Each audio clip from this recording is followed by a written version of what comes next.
이제 시간이 되었으므로 다 같이 사도신경으로 신앙 고백하심으로 3월 2일 새벽 기도를 시작하도록 하겠습니다. 다 함께 사도신경으로 신앙 고백하시겠습니다. 전능하사 천지를 만드신 하나님 아버지를 내가 믿사오며 그 외아들 우리 주 예수 그리스도를 믿사오니 이는 성령으로 잉태하사 동정녀 마리아에게 나시고 본디오 빌라도에게 고난을 받으사 십자가에 못 박혀 죽으시고 장사한 지 사흘 만에 죽은 자 가운데서 다시 살아나시며 하늘에 오르사 전능하신 하나님 우편에 앉아 계시다가 저리로서 산 자와 죽은 자를 심판하러 오시리라. 성령을 믿사오며 거룩한 공예와 성도가 서로 교통하는 것과 죄를 사하여 주시는 것과 몸이 다시 사는 것과 영원히 사는 것을 믿사옵나이다. 아멘. 오늘 우리에게 주시는 하나님의 말씀은 잠언 12장 15절로 28절까지의 말씀입니다. 잠언 12장 15절로 28절까지의 말씀입니다. 제가 가지고 있는 성경은 구약 성경 923면에 있습니다. 잠언 12장 15절로 28절까지의 말씀을 함께 한 목소리로 봉독하도록 하겠습니다.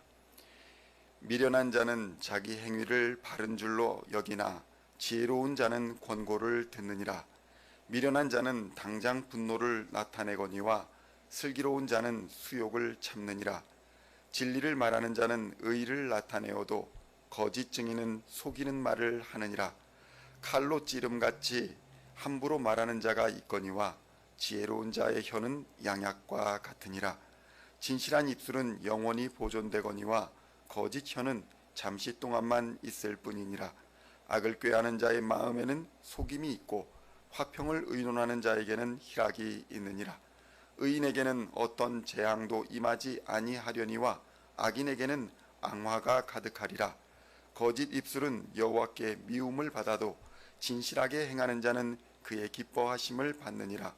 슬기로운 자는 지식을 감추어도 미련한 자의 마음은 미련한 것을 전파하느니라. 부지런한 자의 손은 사람을 다스리게 되어도 게으른 자는 불임을 받느니라. 근심이 사람의 마음에 있으면 그것으로 번뇌하게 되나 선한 말은 그것을 즐겁게 하느니라. 의인은 그 이웃의 인도자가 되나 악인의 소행은 자신을 미혹하느니라. 게으른 자는 그 잡을 것도 사냥하지 아니하나니 사람의 부귀는 부지런한 것이니라. 공의로운 길에 생명이 있나니 그 길에는 사망이 없느니라. 아멘. 성도 여러분, 오늘은 잠언의 34번째 시간입니다. 오늘은 손해를 당할 때라는 제목으로 하나님의 말씀을 함께 나누고자 합니다. 손해라는 것은 무엇을 의미하는 말일까요? 손해는 내가 마땅히 가져야 할 이익을 잃는 것을 의미합니다. 손해를 좀 더 자세히 살펴보면 재산에 관하여, 그러니까 내가 가진 동산이나 부동산 등에 생긴 손해가 있을 수 있고, 생명이나 신체, 자유나 명예 등의 비재산적인 것에 발생한 비재산적인 이익에 대하여 생기는 손해가 있을 수 있을 것입니다. 또 시간적인 관점에서 바라보면 지금 당장에 가진 이익이 사라져버리거나 또는 감소로 인하여 손해가 눈에 보이는 경우가 있을 수 있고, 반면에 당장에 보이지는 않지만 미래에 입게 되는 손해가 있을 수 있을 것입니다. 이유야 어찌 되었든지 간에 사람들은 공통적으로 손해를 입는 것에 대하여 매우 민감해합니다. 다른 말로 표현하면 일반적인 사람들은 얻는 것보다 잃는 것을 두려워한다라는 것입니다.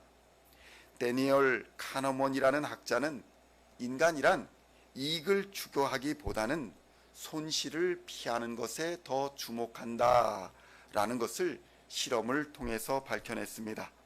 그러니까 손해를 입는 고통이 이익을 얻는 즐거움보다 크더라는 것입니다. 어떤 사람에게 $20를 주면서 실험을 제안했습니다. 50%의 확률, 그러니까 검정과 빨강 둘 중에 하나를 고르는 게임을 제안하면서 이기면 30불을 추가로 주겠다라고 하였습니다. 그렇지만 지게 되면 좀 전에 주었던 20불을 도로 가져가겠다라는 것이었습니다. 여러분이라면 어떤 선택을 하시겠습니까? 대부분의 사람들은 먼저 받았던 20불을 지키는 선택을 하였다고 합니다. 이것을 손실회피 심리라고 말합니다. 그런데 만약 먼저 50불을 주고 다시 그곳에서 30불을 가져간 후에 20불이 남은 상태에서 동일하게 검정과 빨강 둘 중에 하나를 고르는 게임을 제안하여서 이기면 가져갔던 30불을 돌려준다라고 한다면 이때는 사람들이 그들에게 먼저 50불을 주었지만 도로 가져간 30불을 잃어버렸다라고 생각하여서 가지고 있던 20불을 지키는 대신에 30불을 되찾기 위하여 이번에는 대부분이 게임에 임하게 된다고 합니다. 사람들은 손해를 봤다라는 생각이 들면 그 손해를 회복하려고 하다가 결국 더 큰 손해를 보게 된다는 것입니다. 손해보기를 싫어하는 감정이 합리적인 판단을 방해해서 오직 원금을 찾아 회복해야겠다는 생각에 집중하다가 결국 가진 것을 모두 잃어버리게 되더라는 것입니다. 주식과 도박에서 실패하는 많은 사람들이 바로 이 손실회피 심리의 함정에 빠졌기 때문이다라고 분석하는 것입니다. 그렇다면 성경에서는 우리가 손해를 당하는 일이 발생했을 때 어떠한 태도를 가져야 한다고 말씀하고 있는 것일까요? 성경은 손실회피 심리와 같은 말씀을 하지는 않습니다. 성경은 이 상황을 지혜로운 자와 어리석은 자로 나누어 설명하고 있는 것을 볼 수 있습니다.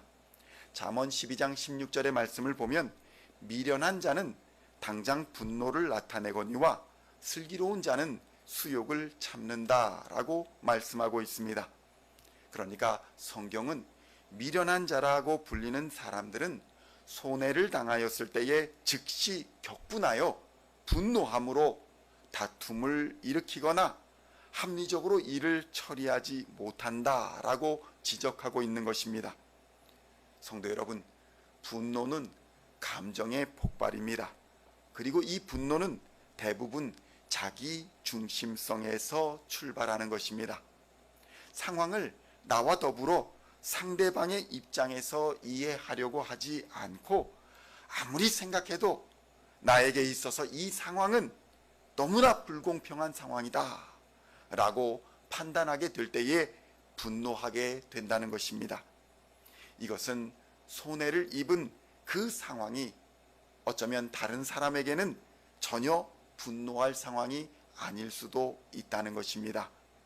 결국 미련한 자는 자기 중심적 상황에서 자기 이익을 잃어버렸다 생각할 때에 감정의 노여움을 폭발시키는 사람이다 라고 할 수 있는 것입니다.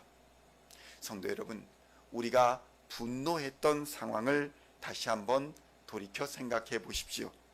물론 모든 분노가 다 나쁘다라고 말할 수는 없을 것입니다.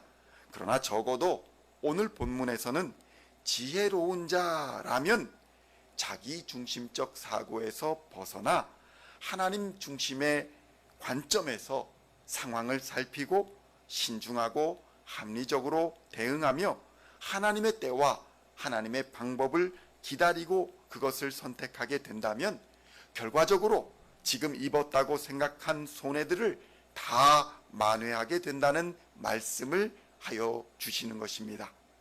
성도 여러분, 예수님의 고난을 한번 생각해 보십시오. 예수님의 입장에서 자기 중심적으로 손익을 따졌다라고 한다면 십자가와 고난의 역사, 대속의 역사는 일어날 수 없었을 것입니다. 결국 부활의 영광도 없었을 것입니다.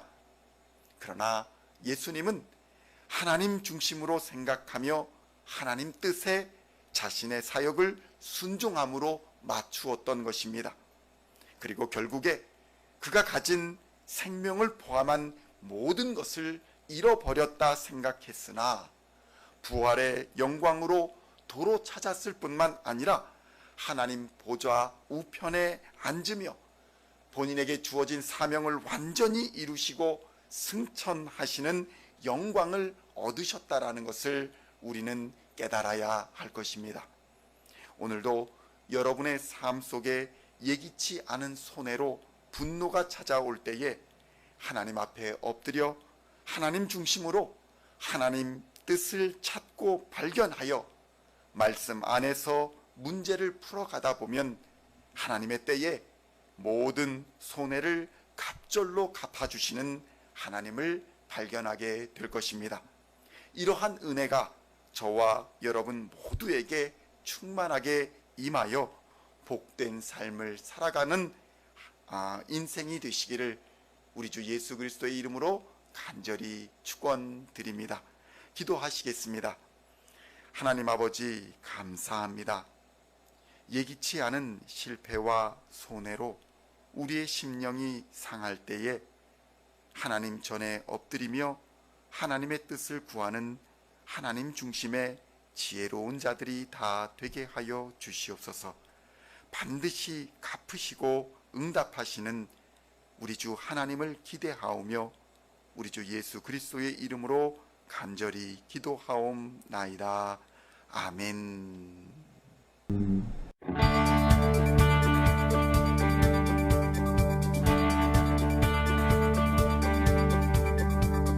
Singing songs of thy praise, we are coming to you.